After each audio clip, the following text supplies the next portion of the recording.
समुद्र मंथन।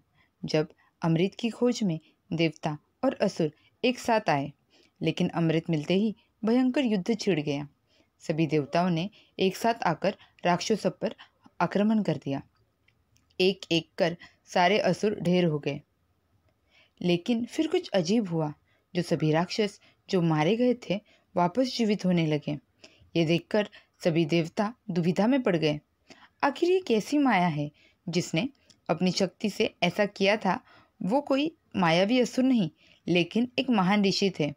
एक ऐसे ऋषि जिन्होंने कई वर्षों की तपस्या करने के बाद इस विद्या को प्राप्त किया था। महर्षि भृगु के पुत्र और असुरों के गुरु शुक्राचार्य, जिन्हें दैत्य गुरु के नाम से भी जाना जाता है। लेकिन एक ऐसा समय भी था जब शुक्राचार्य बनना चाहते थे देवताओं के गुरु। फिर ऐसा क्या हुआ कि वो देवताओं को अपना दुश्मन समझने लगे। देवी भागवत के अनुसार शुक्राचार्य का जन्म श्रावण मास के 8वें दिन हुआ था। महर्षि भृगु और उनकी पत्नी काव्यमाता को एक पुत्र प्राप्त हुआ। हालांकि जन्म के साथ उनका नाम उष्णा रखा गया था, लेकिन बाद में उन्हें शुक्राचार्य के नाम से जाना गया। इसके पीछे शिवजी से जुड़ी एक दिलचस्प कहानी है, जिसे जानने के लिए इस वीडियो को अंत तक देखना होगा। शुक्राचार्य जो पहले ही ज्ञान प्राप्त करना चाहते थे और देवताओं की दुनिया में प्रसिद्धि प्राप्त करना चाहते थे, लेकिन तभी उनके जीवन में कुछ घटनाएं घटी जिसके बाद उनका विचार और नज़रिया हमेशा के लिए बदल गया। शुक्राचार्य बचपन से ही बुद्धिमान थे और छोटी उम्र से ही शिक्षा हासिल करने के लिए महर्षि अंगिरस के आश्रम रहने लगे। वहाँ उन्होंने अपने गुरु से राजनीति, रणनीति और विज्ञान की शिक्षा ली और तप साधना का ज्ञान हासिल किया। शुक्राचार्य महर्षि अंगिरस के सबसे प्रतिभाशाली शिष्य थे, लेकिन धीरे धीरे उनके मन में ईर्ष्या पैदा हो गई और उनका मन अशांत रहने लगा। दरअसल ऋषि अंगिरस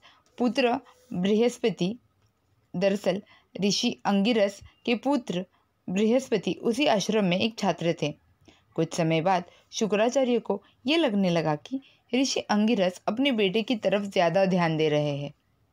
वो सोचने लगे कि ऋषि अंगिरस उन्हें जानबूझकर नज़रअंदाज कर रहे हैं। बहुत समय तक परेशान रहने के बाद आखिरकार शुक्राचार्य ने अपना धैर्य खो दिया और एक दिन अपने गुरु से पूछा, मैं बृहस्पति से अधिक सक्षम हूँ, तो क्या आप उस पर ज़्यादा ध्यान देते हैं? क्यों उसे विद्या का अधिक ज्ञान देते हैं? ये सवाल सुनते ही ऋषि अंगिरस ने मुस्कुराते हुए कहा, उनके लिए सभी छात्र एक समान हैं, भले ही इनमें से कोई उनका बेटा ही क्यों ना हो। लेकिन ये सुनकर शुक्राचार्य संतुष्ट नहीं हुए। उनकी बढ़ती ईर्ष्या के आगे गुरु की बातें विफल हो गई।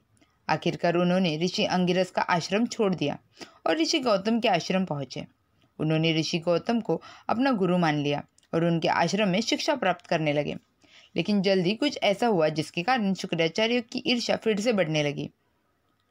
तुम देवलोक के गुरु बनने के काबिल नहीं हो। इंद्रदेव की इस एक टिप्पणी से गुरु शुक्राचार्य की सालों की तपस्या और शिक्षा को बर्बाद कर दिया। ऋषि गौतम के आश्रम में रहकर शुक्राचार्य ने कठिन तपस्या कर अनेक दिव्य सिद्धियां प्राप्त की, जिसमें से अनोखी विद्या थी मृत संजीवनी मंत्र, जिसकी मदद से वो मरे हुए व्यक्ति को फिर से जीवित कर सकते थे। शुक्राचार्य ये ज्ञान उन्हें बृहस्पति से अधिक ज़्यादा शक्तिशाली बनाता था। इसलिए जब शुक्राचार्य ने इंद्रदेव की जब ये बात सुनी तो वो सोच में पड़ गए कि इतना ज्ञान और इतनी विद्या हासिल करने के बाद भी उनकी काबिलियत पर ऐसे सवाल क्यों उठाए जा सकते हैं। एक प्रसिद्ध कहानी के अनुसार जब शुक्राचार्य और बृहस्पति अपनी अपनी शिक्षा पूर्ण कर देवलोक पहुँचे, तब दोनों ने इंद्रदेव के सामने देवताओं का गुरु बनने की इच्छा जताई। इंद्रदेव अच्छी तरह से जानते थे शुक्राचार्य बृहस्पति से कहीं ज़्यादा शक्तिशाली और ज्ञानी हैं, लेकिन माना जाता है कि इंद्रदेव और बृहस्पति बहुत अच्छे मित्र थे और इसलिए वो इंद्रदेव को बहुत प्रिय थे। इसके साथ ऐसा माना जाता है कि शुक्राचार्य की माँ काव्यमाता एक राक्षस की पुत्री थी। इन सब के कारण इंद्रदेव ने भरे दरबार में शुक्राचार्य से ये कह दिया कि राक्षस का बेटा देवताओं का गुरु कभी भी नहीं बन सकता। इंद्रदेव की ये बात सुनकर शुक्राचार्य बहुत क्रोधित हो गए। उनके मन में इंद्रदेव के लिए जो सम्मान था वो हमेशा के लिए नष्ट हो गया। जीवन भर लोक कल्याण का सपना देखने वाले शुक्राचार्य ने ठान लिया कि वे देवलोक को नष्ट कर देंगे। धर्मार्थ में अपमानित होने के बाद शुक्राचार्य ने बिना सोचे समझे असुरों के गुरु बनने का फैसला किया और वो बन गए दैत्य गुरु शुक्राचार्य। गौतम ऋषि के आश्रम में अपनी शिक्षा पूरी करते समय शुक्राचार्य को मृत्यु संजीवनी मंत्र के बारे में पता चला, एक ऐसा मंत्र जिससे मरे हुए व्यक्ति को फिर से जीवित किया जा सकता है।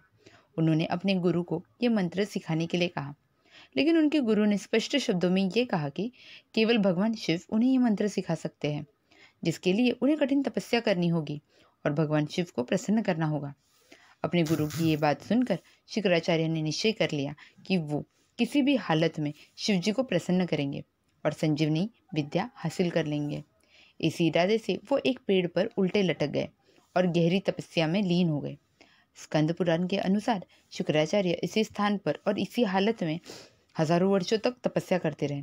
कहा जाता है कि इस दौरान इंद्रदेव ने उनकी तपस्या को भंग करने की कई बार कोशिश की, लेकिन इंद्रदेव ने के अगणित प्रयासों के बाद भी धर्मनिष्ठ शुक्राचार्य ने हार नहीं मानी और सालों की तपस्या के बाद आखिरकार शुक्राचार्य की तपस्या से प्रसन्न होकर महादेव उनके सामने प्रकट हुए।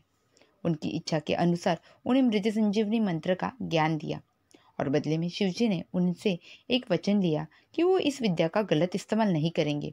लेकिन दुर्भाग्य से बहुत जल्द ही शुक्राचार्य शिवजी को दिया हुआ वचन भूल गए। वो इस विद्या का उपयोग देवताओं के विरुद्ध करने लगे।